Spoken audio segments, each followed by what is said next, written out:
Praise the Lord. आज फिर से आप सभी लोगों का स्वागत है और वाकई हम यूहन्ना की पत्री में से बहुत सी अच्छी चीज़ों को सीख रहे हैं।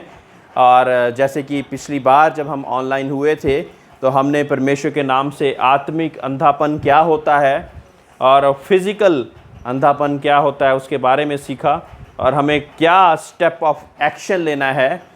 और जब हमारी ज़िंदगी में कोई भी टेस्टिंग आती है तो उसके द्वारा हमारे जीवन में एक टेस्टिमनी यानी कि एक गवाही बन जाती है। इन चीज़ों के बारे में हमने सीखा। परमेश्वर से हमने मांगना है कि हमारी आंखों ना हमने क्या लेना है कि परमेश्वर से ये चीज़ को मांगना है कि परमेश्वर हमारी आत्मिक आंखों को खोले। आत्मिक आंखें खुल जाएंगी तो बहुत सी चीज़ें जो कि हम अपनी आंखों से डायरेक्टली भी नहीं देख सकते उन चीज़ों का भी ज्ञान हो जाएगा। Praise the Lord. आज जिस चीज़ के बारे में हम सीखने जा रहे हैं वो परमेश्वर की अधीनता में एक डिसाइपलशिप यानी कि चेलापन, यूहन्ना रचित सुसमाचार और उसकी 10वां चैप्टर हम उसमें जाएंगे और जहाँ पे एक डिसाइपल के बारे में बोला गया है, डिसाइपलशिप के बारे में सिखाया गया है। Praise the Lord. एक चेला बनना यानी कि एक डिसाइपल बनना, और डिसाइपल भी हमने प्रभु का जब बनना है तो हमें कौन कौन सी चीज़ों की आवश्यकता है। ये यूहन्ना में से ही हम पढ़ रहे हैं, ऐसा नहीं कि हमने टॉपिक को वहीं पे छोड़ दिया और यूहन्ना की पत्री को कंप्लीट नहीं किया। हम वहीं पर हैं अभी। Praise the Lord. जो एक डिसाइपलशिप है यानी कि जो चेलापन है, इधर देखें सभी लोग,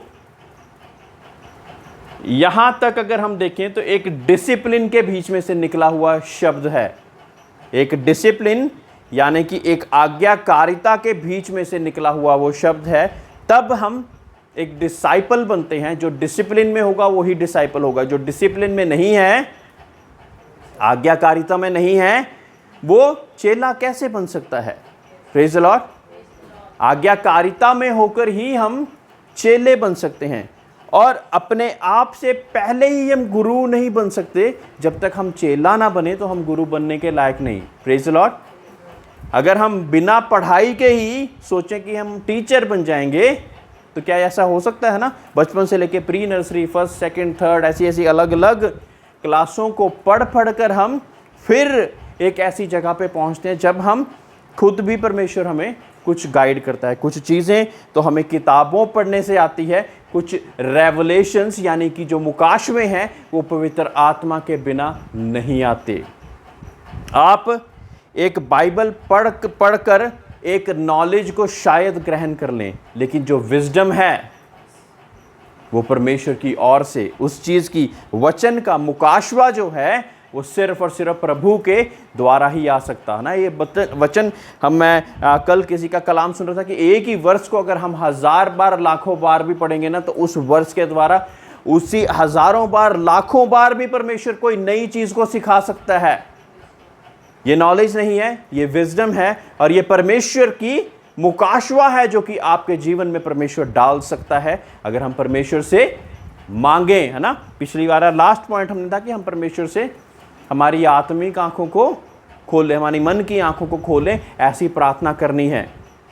कितने लोगों ने डेली बाइबल पढ़नी और प्रार्थना करनी शुरू कर दी है। क्या करते हैं हम? हाँ, शिफा करती है। आपने शुरू करा? हाँ, झूठ नहीं बोलना, कोई बात नहीं, नहीं करा तो कर दीजिए, पढ़ लेंदे हो। कौन से चैप्टर पे पहुंचे आप? हाँ, तो ऊपर होता है, जैसे अभी हमने यूहन्ना पढ़ रहे हैं ना, तो ऊपर लिखा होता है कि ये यूहन्ना है, मती है, मरकुस है या प्रेरितों के काम है। ऐसी कोई भी चीज़ होती है तो उस हिसाब से हमने हमेशा बताना है ना कि हम प्रेरितों के काम उसके 10वें अध्याय पे पहुंच चुके हैं और उसमें से क्या हमें सीखने को मिल रहा है वो सारी चीज़ें हमको पता होनी चाहिए। तो हमने अभी 2 चीज़ें सीखी कि डिसाइपल बिना डिसिप्लिन के नहीं आ सकता, है ना। एक आज्ञाकारिता के बिना हम चेला नहीं बन सकते, है ना। तो पहली चीज़ जो कि एक डिसाइपल के लिए चाहिए वो है डिसिप्लिन।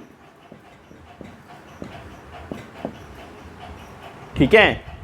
और एक चीज हमने सीखी कि नॉलेज किताबों के द्वारा आ सकती है और विजडम और रेवलेशन किसकी ओर से आता? हाँ, परमेश्वर की ओर से आता। और वो मुकाशवा आपको पवित्र आत्मा यानी कि होली स्पिरिट आपको देती। बिना उसके बिना नहीं हो सकता, मुश्किल है। आप अपने आप से, परमेश्वर कहता कि आपकी अपनी बुद्धि में और परमेश्वर की बुद्धि में ज़मीन और आसमान का अंतर है। कई लोगों ने बाइबल को इंटरप्रेट अपने अपने दिमाग से करने की कोशिश करी, पवित्र आत्मा का सहायता नहीं लिया और कुछ कहीं के कहीं और पहुंच गए। अगर हम सही डिसाइपल बनना चाहते हैं तो सही डिसिप्लिन में, सही नॉलेज में और सही विजडम और फिर रेवलेशन जो कि पवित्र आत्मा के द्वारा आता, ये कानून को फॉलो करना पड़ेगा, नहीं तो कहीं और ही पहुंच जाएंगे। Praise the Lord. ऐसे नहीं, कई लोग कहते कि एकदम से बाइबल खोलते हैं, जो वर्ष खुल जाती सोचते हैं कि यही मेरे लिए है। क्या ये आपको परमेश्वर ने गाइड करा कि ऐसा होगा? नहीं। एक व्यक्ति ने बाइबल को खोला और उसमें लिखा कि यहूदा इस्करियोती ने अपने आप को सूली पे चढ़ा लिया, ठीक है। और उसने क्या सोचा कि शायद ये वर्ष मेरे लिए है। और कौन है?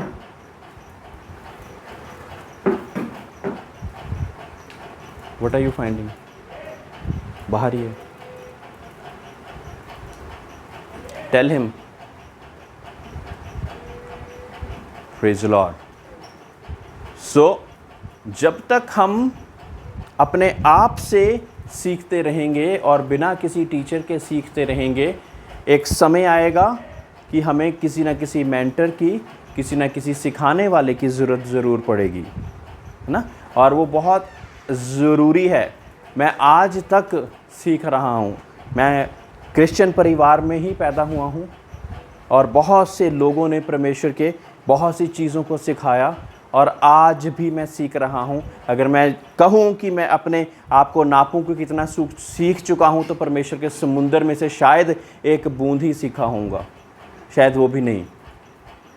लेकिन परमेश्वर तो समुंदर है और उसके समुंदर में से एक एक बूंद करते करते जग भरेंगे और फिर बाल्टी भरेंगे और फिर आगे की आगे बढ़ते जाएंगे। लेकिन अगर हम थोड़ा सा ही सीख के सोचें कि हम सिखाने वाले बन जाएं तो मुश्किल हो जाएगा, है ना। कोई सवाल पूछेगा आपसे और कोई ऐसा क्वेश्चन पूछेगा जो कि आपको पता ही नहीं होगा, फिर आप अपनी बुद्धि का सहारा लेके उसका आंसर देंगे, जो कि सही भी हो सकता, गलत भी हो सकता। लेकिन जब आप परमेश्वर के मुकाशवे के बीच में से पवित्र आत्मा की सहायता के साथ बोलेंगे तो गलती का चांस ही नहीं। Praise the Lord. गलती का चांस ही नहीं, है ना। अब चरवाहा, परमेश्वर ने एक डिसाइपल को चरवाहा और भेड़ों के साथ एक तरह से कंपेयर करा है। उसने कहा कि अच्छा चरवाहा मैं हूँ।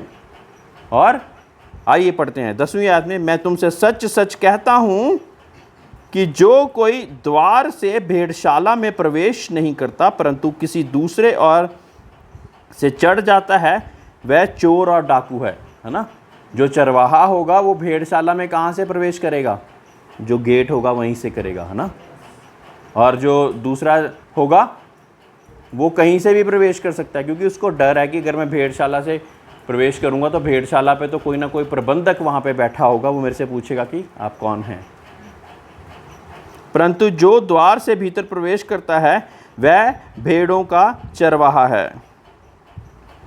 उसके लिए द्वारपाल द्वार खोल देता है और भेड़ें उसका शब्द सुनती हैं और वह अपनी भेड़ों को नाम ले लेकर बुलाता है और बाहर ले जाता है। जब वह अपनी सब भेड़ों को बाहर निकाल चुकता है तो उनके आगे आगे चलता है और भेड़ें उसके पीछे पीछे हो लेती हैं, क्योंकि वह उसका शब्द पहचानती हैं। परंतु वह पराये के पीछे नहीं जाएंगी परंतु उससे भागेंगी, क्योंकि वह परायों का शब्द नहीं सुनती। यीशु ने उनसे ये दृष्टांत कहा, परंतु वह ना समझे कि ये क्या बातें हैं जो वह हमसे कहता है। परमेश्वर की जो भेड़ें हैं वो उसके शब्द को पहचानेगी। 1000 लोगों को वचन सुनाया जाता, लेकिन भेड़ें कितनी होती हैं? कुछ ही, मुट्ठी भर। और बाकी क्या करते हैं? अपनी चंगाइयाँ ले लेके वापस। उनको कुछ और नहीं चाहिए।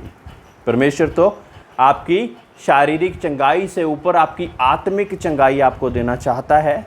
और क्या देना चाहता है? आपको अनंत काल का जीवन देना चाहता है। लेकिन हम इस बात से परे हो जाते हैं और इस बात को सीखना ही नहीं चाहते। परमेश्वर के वचन में लिखा कि मेरी भेड़ें मेरे वचन को जानती हैं, पहचानती हैं, मेरी आवाज़ को सुनती हैं, मेरी आवाज़ को पहचानती हैं। लिसन करना बहुत ज़्यादा ज़रूरी है। एक डिसाइपल लिसन करेगा, सुनेगा और जानेगा। चरवाहे की आवाज़ को कोई और नहीं जानता होगा, लेकिन कौन जानता होगा? भेड़ें। जो डिसाइपल्स हैं, चरवाहे की जो भेड़ें हैं, वो चरवाहे की आवाज़ को पहचानेंगी। सारे लोग नहीं जानेंगे उस आवाज़ को। Praise the Lord. हर एक कोई नहीं जान पाएगा कि मैं भी क्या उस झुंड का हूँ कि नहीं हूँ, लेकिन जो भेड़ें हैं वो चरवाहे को भी जानती हैं और उसकी आवाज़ को भी पहचानती हैं ना।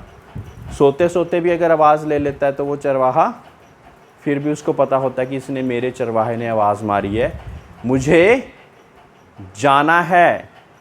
Praise the Lord.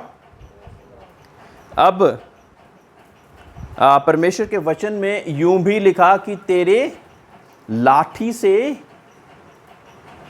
मुझे शांति मिलती, तेरे डांटने से और तेरी लाठी से मुझे शांति मिलती। अब लाठी से और डांटने से शांति कैसे मिल सकती है? लोकांत, हमें शांति मिलती है जब कोई डांटता है हमें, या हमें कोई करेक्ट करता है। जब हमें करेक्ट करता है यानी हमें सुधारने की कोशिश करता है। भेड़ों को लाठी मारी जाए तो शांति मिलेगी, लेकिन जो वाकई ही सुधरना चाहते हैं उनको अगर सुधारा जाए और उसके लिए चाहे लाठी भी इस्तेमाल करनी पड़े, तो वो कहेगा कि अच्छा हुआ आपने मुझे बता दिया, नहीं तो शायद मैं कहीं और चल जाता ना। भेड़ों को अगर हम लिटरली देखें कि भेड़ कई बारी गंदगी में उसमें जा रही होती है तो लाठी मारनी पड़ती है, फिर दोबारा झुंड में चली जाती है। ऐसे ही हमारे लोग हैं कई जिनको आसान से बात नहीं समझ लगती, और परमेश्वर की लाठी जब उन पे पड़ती है फिर उनको समझ लगती है और फिर वो दोबारा झुंड में शामिल हो जाती हैं। और जब हमें परमेश्वर की लाठी से शांति मिलनी शुरू हो जाए ना, तब आप सोचो कि आप भाग्यशाली हैं, क्योंकि आपने उसके सुधारने को कबूल लिया। आप चाहते हैं कि परमेश्वर तू देख, है ना। भजन संहिता लिखने वाला क्या कहता है? परमेश्वर तूने मुझे जानकर जांच लिया है। और कहता है कि तू मुझे देख कि परमेश्वर कोई ऐसी चीज़ तो नहीं जो कि मुझे मेरे जीवन में है जो कि तुझे नहीं भाती। मुझे तू जानकर जांच ले, मुझे जानकर तू जांच लेगी और देख कि कोई ऐसी चीज़ है जो कि परमेश्वर तेरे लायक नहीं। क्या हम कभी ऐसा सोचते हैं? हमारे पास तो वैसे ही बहुत लंबी लिस्ट होती है, हम वही लिस्ट परमेश्वर के सामने रखते हैं। कभी ये सोचा कि परमेश्वर क्या कोई ऐसी चीज़ है जिसके बीच में से तू मुझे निकालना चाहता? क्या कोई ऐसी चीज़ है जो कि मैं अपने स्वभाव के बीच में करी जा रहा और तुझे पसंद नहीं?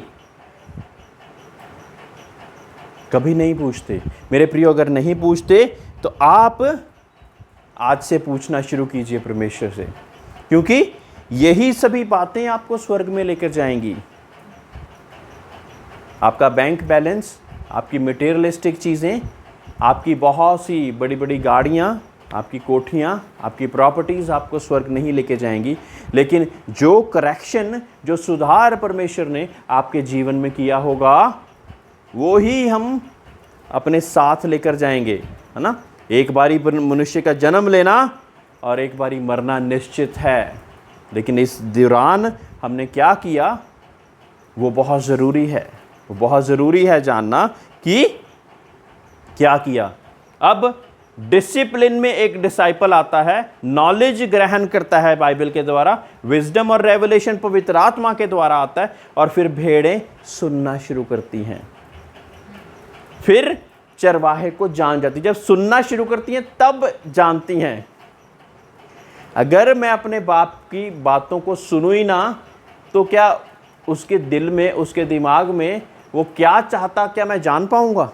तो सुनना कितना ज़रूरी है मेरे प्रियो। आप जानते हैं हमें एक मुंह और दो कान दिए गए हैं। Praise the Lord. मुंह एक ही दिया है, कान दो दे दिए, मुंह भी दो देता है ना। क्या वजह है? कि सुनना ज़्यादा है और बोलना कम है। तभी हम जानेंगे परमेश्वर को। लेकिन दुनिया में कैसा चलता कि एक बात की 10 बातें सुनाना, हम ऐसा स्वभाव डेवलप कर लेते हैं ना। ऐसे स्वभाव में हम जीते जा रहे हैं। एक कोई हमें कुछ एक चीज़ बोले तो हम सोचते हैं कि हम उसको 10 बातें जब तक नहीं सुना लेंगे, हमारे दिल में चैन नहीं आएगा। ऐसा हमारा स्वभाव चलता रहता है। लेकिन मेरे प्रियो, जब आप सुनना सीख जाएंगे तो आप बहुत सी चीज़ों को अपने स्वभाव में परिवर्तन लेकर आएंगे। और एक और पॉजिटिव पॉइंट है सुनने का। सुनने से क्या होता है? सुनना मसीह के वचन से जब हम सुनते हैं तो हमारा विश्वास बढ़ता है ना। अगर हम विश्वास के बारे जिस दिन पढ़ेंगे कि विश्वास कैसे बढ़ता है, सुनने से बनता है। और सुनना परमेश्वर के वचन के द्वारा, कुछ भी चीज़ें नहीं सुनता रहना। ये नहीं कि हमने फेसबुक सुन लिया, हमने मूवीज़ के सॉन्ग्स, मूवीज़ की बातों को सुन लिया, अलग अलग ठट्ठा करने वालों के बीच में बैठे तो सुन लिया। उससे क्या होगा? कोई और चीज़ स्ट्रांग होती रहेगी। जिस चीज़ को हम फीड करते हैं, जिसको हम खाना देते हैं, वही तो बड़ी होगी। अगर हमने ये चीज़ों से ही अपने आप को भरी रखा तो क्या चीज़ बड़ी होगी? दुनियावी चीज़ें बड़ी होगी। लेकिन हम परमेश्वर और जब उसकी बातों को सुनेंगे तो फिर हम जानेंगे उसको और हम विश्वास में बढ़ते जाएंगे। 7वीं आयत, तब यीशु ने उनसे फिर कहा, मैं तुमसे सच सच कहता हूँ, भेड़ों का द्वार मैं हूँ। वो कहता मैं ही हूँ द्वार। ये बहुत ही गहरी बातें परमेश्वर यीशु मसीह सिखा रहे हैं। भेड़ों को भेड़शाला में आना बहुत ज़्यादा ज़रूरी है ना। अलग अलग जगह से घूम के कहाँ पे आना ज़रूरी है? एक भेड़शाला में आना ज़रूरी है। भेड़शाला में द्वार के बीच में से ही निकल के आना ज़रूरी है। एक मार्ग को फॉलो करके एक द्वार के बीच में से निकल के आना ज़रूरी है। परमेश्वर यीशु मसीह कहता है कि मार्ग मैं हूँ, सत्य मैं हूँ और जीवन भी मैं हूँ। और द्वार के बीच में से जब वो भेड़ें निकलती तो सही भेड़शाला में प्रवेश कर देती। जितने मुझसे पहले आए वह सब चोर और डाकू हैं, परंतु भेड़ों ने उनकी ना सुनी। अब कितने लोग पहले आए, पीर पैगंबर और ऐसे ऐसे लोग आए, उन्होंने परमेश्वर की नहीं सुनी, उनकी बातों को नहीं सुना, उन्हीं की बातों को नहीं सुना, क्योंकि वहाँ पे परमेश्वर का वचन कहता है वो सभी चोर और डाकू थे। लेकिन अब जब बेटा आ चुका है, परमेश्वर ने अपना इकलौता पुत्र हमारे लिए जब दे दिया ताकि मैं और आप नाश ना हो और अनंत जीवन पाएं, तो उस मार्ग के द्वारा, उस द्वार के द्वारा हम स्वर्ग में एंट्री पा सकते हैं। Praise Lord. हमने पिछली बार ही सीखा कि पाप की मजदूरी तो मृत्यु है और मृत्यु के ही रास्ते पे हम चलते रहेंगे, लेकिन परमेश्वर यीशु मसीह के द्वारा हम स्वर्ग में पहुंच सकते हैं। द्वार मैं हूं, यदि कोई मेरे द्वारा भीतर प्रवेश करे तो उद्धार पाएगा। उसके द्वारा जो भीतर प्रवेश करेगा तो क्या पाएगा? उद्धार। सल्वेशन के बारे हमने पिछली बार ही सीखा। उद्धार का तरीका क्या है? परमेश्वर के यीशु मसीह के बीच में से एंट्री करना और फिर आप उद्धार पाओगे और भीतर बाहर आया जाया करेगा और चारा पाएगा, चारा भी पाएगा। चारा हमारे लिए क्या है? ये जो मैं आज वचन बोल रहा हूँ ना, ये हमारे लिए एक चारा ही है, चारे का ही काम करते हैं, है ना, क्योंकि वचन के द्वारा हम जीवित रहते हैं। परमेश्वर का वचन कहता है कि आप सिर्फ रोटी से ही नहीं, लेकिन हर एक वचन जो परमेश्वर के मुख से निकलता उसके द्वारा जिंदा रह सकते हैं। Praise Lord, praise Lord. जो लोग लंबी लंबी फास्टिंग रखते हैं ना, उनको पता है इस बात का मतलब कि कैसे इतने इतने दिन तक बिना कुछ खाए ऐसे कैसे रह लिया व्यक्ति ये, क्योंकि उनके जीवन में परमेश्वर का वचन कार्य करता था। उनके जीवन में कुछ ऐसा था जो कि दुनिया की चीज़ों से अलग था। अब 10वीं आयत, चोर किसी और काम के लिए नहीं परंतु केवल चोरी करने और घात करने और नष्ट करने को आता है। चोर किस लिए आता है?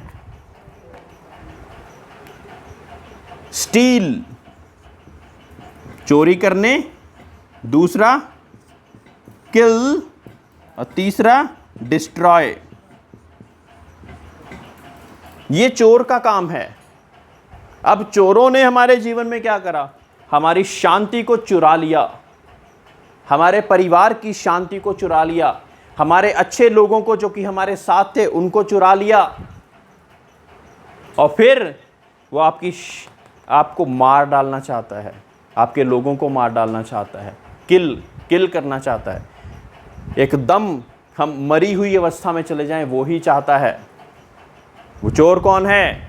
वो दुष्ट शैतान, जो कि आपकी शांति को, आपके लोगों की शांति को चुरा कर ये करना चाहता है। और फिर उसके बाद उसका आखिरी क्या बात होगा? डिस्ट्रॉय, घात करने, नष्ट करने, घात और नष्ट करने को आता है ना। चोरी करने, घात और फिर नष्ट कर देने।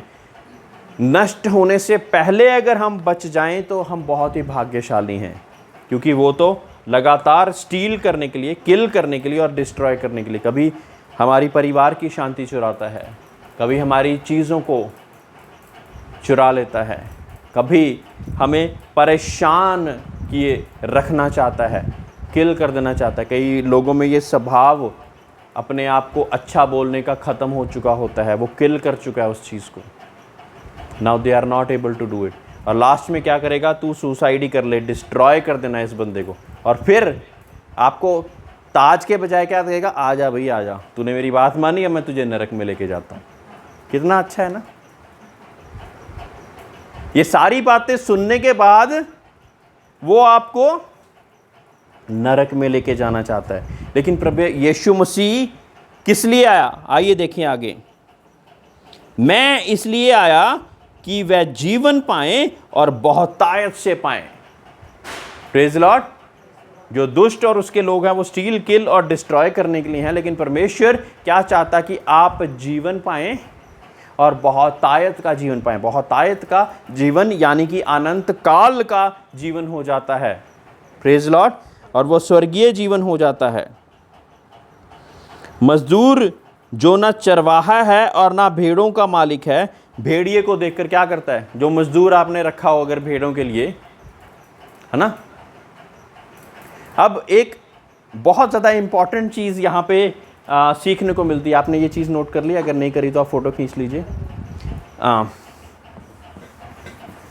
अब यहाँ पे परमेश्वर ने एक बहुत ही अच्छी चीज़ हमें सिखाई है कि एक जो मजदूर है ना, वो क्या करता है? उसको हमने भेड़ों के चरवाहा होकर रख दिया। वो तो सैलरीड है। मजदूर क्या है? सैलरीड है।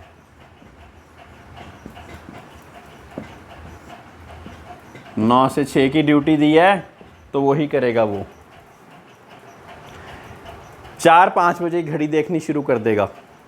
हाँ कि मेरी ड्यूटी ख़त्म हो, मैं फटाफट से निकलूँ यहाँ से। और क्या करेगा? उसकी कोई भी भेड़ों के साथ नो रिलेशन,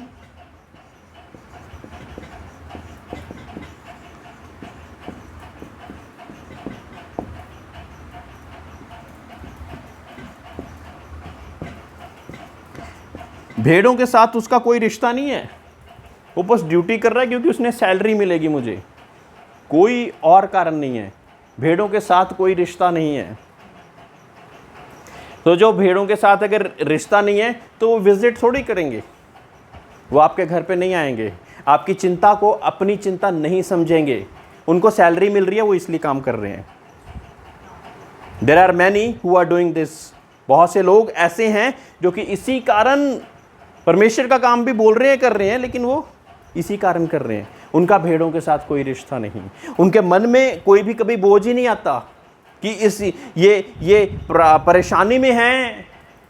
जैसे कि एकदम से परमेश्वर ने शिफा को उठाई गया रात को लगातार, है कि उठ, उसके लिए प्रार्थना कर, उस व्यक्ति के लिए प्रार्थना कर, उस व्यक्ति को प्रार्थना की ज़रूरत है। जो सैलरीड है, मजदूर है, वो मुझे क्या पड़ी है भाई, मुझे अपनी सैलरी मिल रही है, 9 से 6 की ही मिलती है मुझे, इससे ज़्यादा मैं नहीं करूँगा, नहीं तो ओवर टाइम दीजिए, है ना। उसको सिर्फ मतलब ये है, उसको कोई मतलब नहीं, क्योंकि कोई रिलेशनशिप ही नहीं है मेरा, कोई भी आपके साथ कोई रिश्तेदारी नहीं है कि मैं उसके अलावा भी आपकी कॉल्स को अटेंड करूं या आपके साथ मैं आपके दुख को दुख समझूं, मेरा भी दुख है वो। आपके कोई घर में कोई दिक्कत या परेशानी होगी है तो मुझे भी वो वैसी महसूस हो नहीं होगा। वो सिर्फ और सिर्फ एक ही बात पे कॉन्सेंट्रेटेड हैं कि मुझे सैलरी मिल रही है, दैट इज़ इनफ, वो ही काफ़ी है। लेकिन जब भेड़िया आएगा, भेड़िया किस लिए आता है भेड़ों के पास? भेड़िया किस लिए आता है? उनको चीर फाड़ करने के लिए आता है। जब भेड़िया आएगा तो मजदूर रुकेगा, ओके मैं अपनी जान बचाऊं। अब ये जो सैलरी वाले हैं ना, इनको अपनी जान की चिंता है, केयर।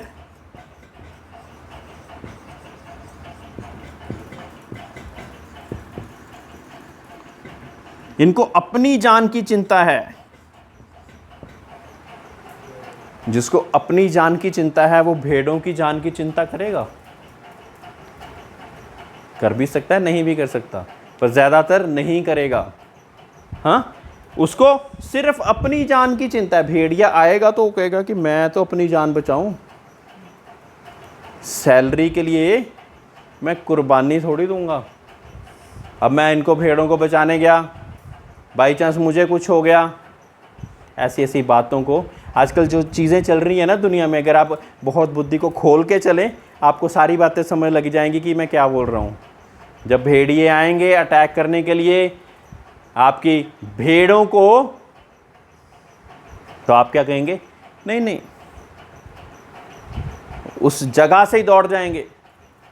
आपको कोई चिंता नहीं है, कोई रिलेशनशिप नहीं है, और अपनी ही जान प्यारी है मुझे सिर्फ और सिर्फ अपनी ही जान की चिंता है। और भेड़िया उन्हें पकड़ता और तितर बितर कर देता है। और भेड़ा का क्या होता है कि भेड़िया आता और उनको तितर बितर कर देता है, खा जाता है कई लोगों को। वह इसलिए भाग जाता है कि वह मजदूर है और उसको भेड़ों की चिंता नहीं, उसको कोई भेड़ों की चिंता नहीं है। अच्छा चरवाहा मैं हूँ। फिर प्रभु यीशु मसीह ने क्या कहा कि अच्छा चरवाहा मैं हूँ, मैं अपनी भेड़ों को जानता हूँ। He is the good shepherd.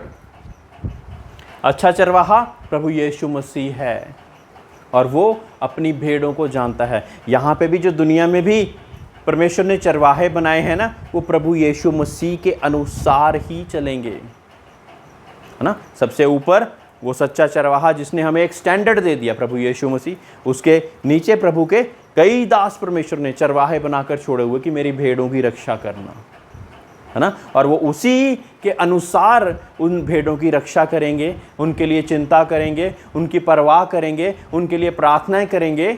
जब ज़रूरत पड़े पहुँचेंगे भी वहाँ पे जहाँ पे ज़रूरत है।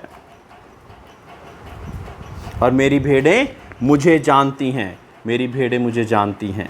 दे नो मी।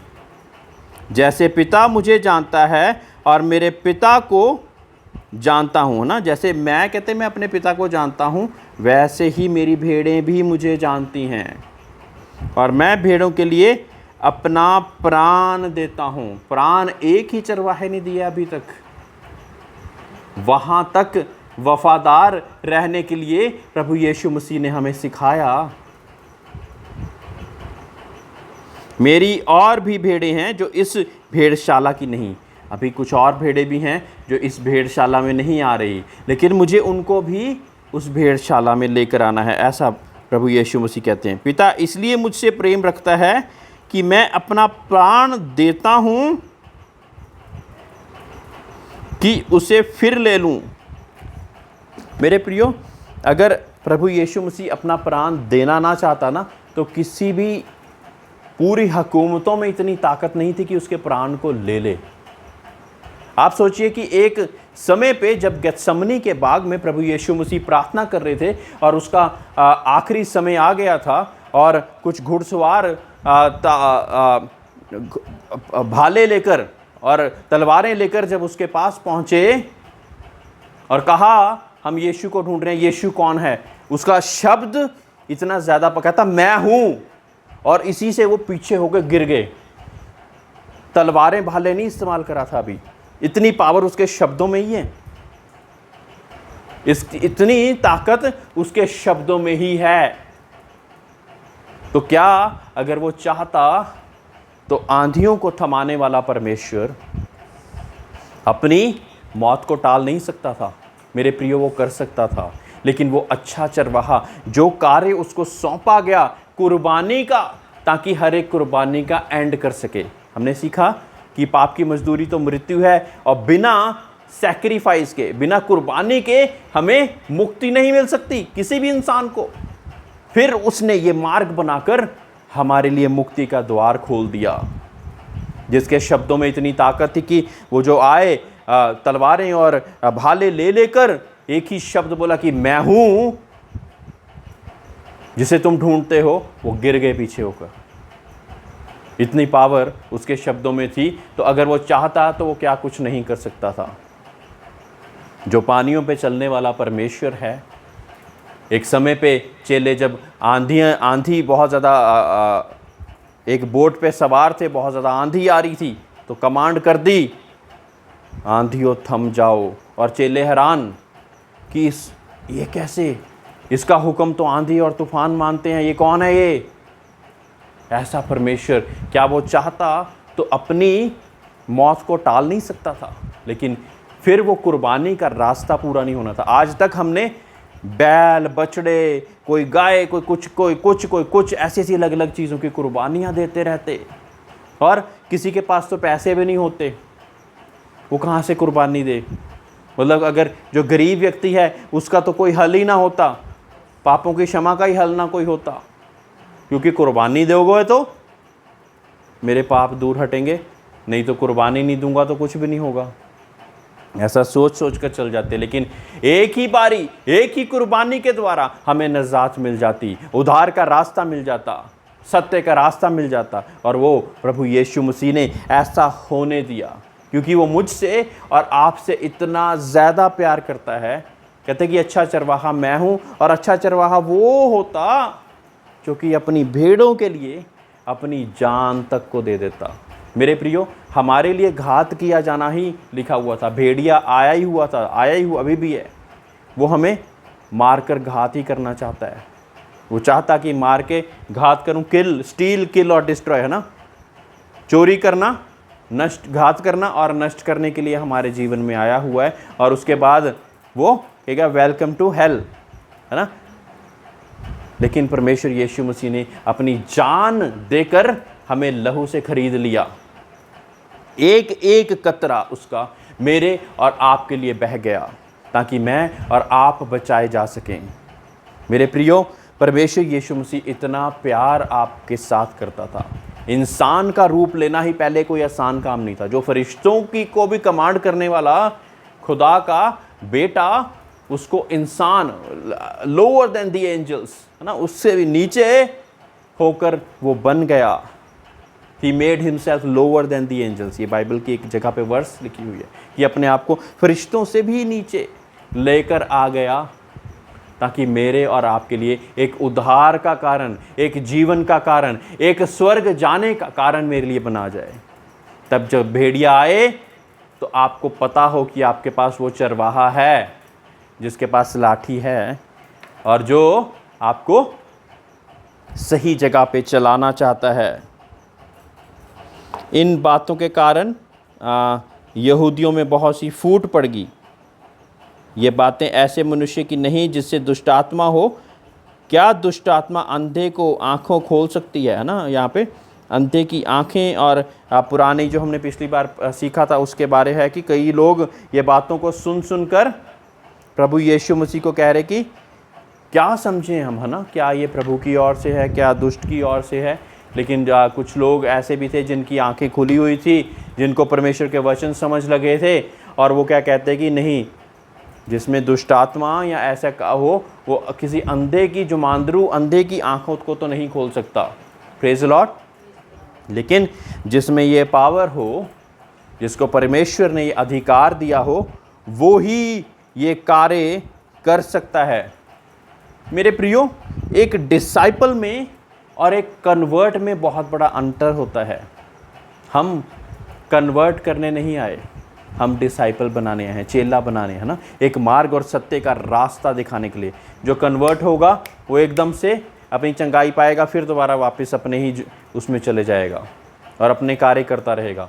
लेकिन जो एक डिसाइपल होगा, जिसने वाकई ही परमेश्वर का मुकाशवा रिसीव कर लिया, परमेश्वर की बुद्धि और ज्ञान से उसकी समझ और बुद्धि बढ़ गई, तो वो क्या करेगा, वो परमेश्वर में बढ़ता रहेगा।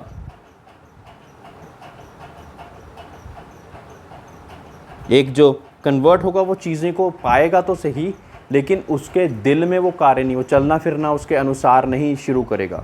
लूका की 14:33 कोई भी पढ़ दे।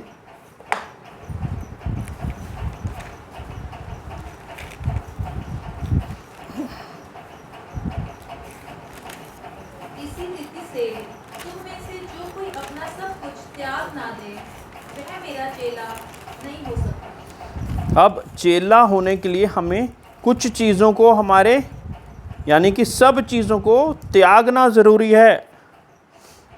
हम चेला तो बनना चाहते, लेकिन त्यागना नहीं चाहते। एक चेले के बनने के लिए हमें कुछ चीज़ों को त्यागना ज़रूरी है। Praise the Lord. और हम तो त्यागना ही नहीं चाहते। हम अपने गुरूर को नहीं त्यागना चाहते, हम अपने गुस्से को नहीं त्यागना चाहते, हम परमेश्वर यीशु मसीह के पहनावे को पहनना नहीं चाहते, उसके स्वभाव को ओढ़ना नहीं चाहते, और लड़ाइयाँ, जंग, एक दूसरे के साथ ईर्ष्या और ये सारी चीज़ों में चलना चाहते हैं, तो फिर हम कैसे कह सकते हम प्रभु के चेले हैं। हम प्रभु के चेले तो फिर बन ही नहीं सकते ना, क्योंकि हमने ये सारी चीज़ें त्यागी ही नहीं है। दूसरा तिमोथी 3:12। त्याग, एक चेला जो होगा उसको भी कुछ चीज़ों को त्यागना ज़रूरी होगा, है ना।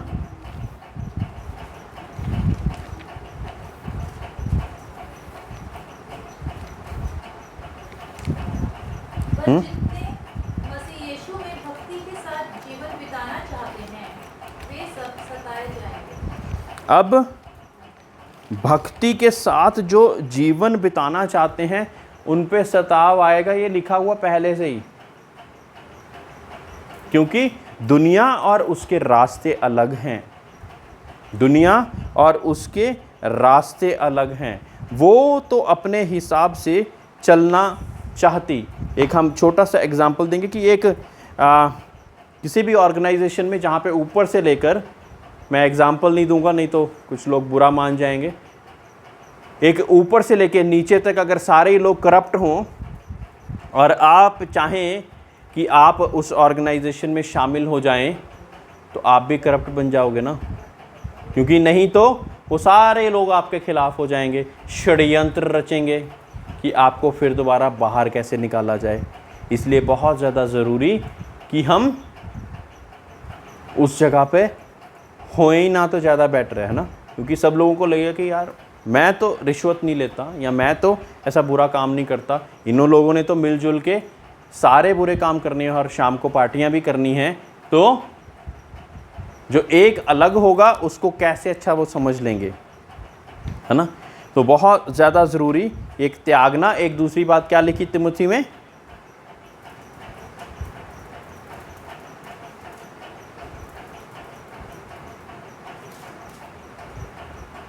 Praise the Lord, hallelujah.